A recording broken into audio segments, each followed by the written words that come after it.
Hello everyone, ఈరోజు మనం 3 స్టెప్స్లో రాఖీ ఏ విధంగా స్టిచ్ చేయాలో చూద్దాము. ముందుగా 5 చైన్స్ వేసుకోవాలి. తర్వాత సర్కిల్ ఫామ్ చేయాలి. ఫస్ట్ చైన్లో మిడిల్ని తీసి సర్కిల్ ఫామ్ చేశాక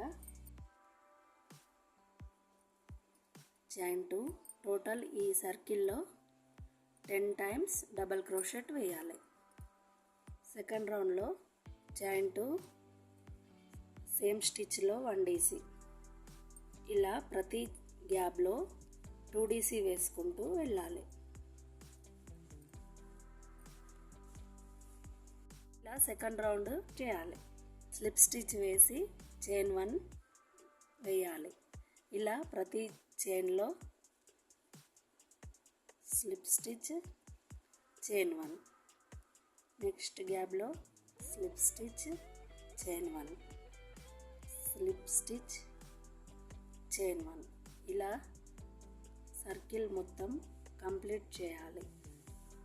ఈ విధంగా ఈజీ మెథడ్లో ఓన్లీ 3 స్టెప్స్లో హోమ్మేడ్ రాఖీ అనేది తయారు చేసుకోవచ్చు. నా వీడియో మీకు నచ్చినట్లయితే please subscribe to my channel.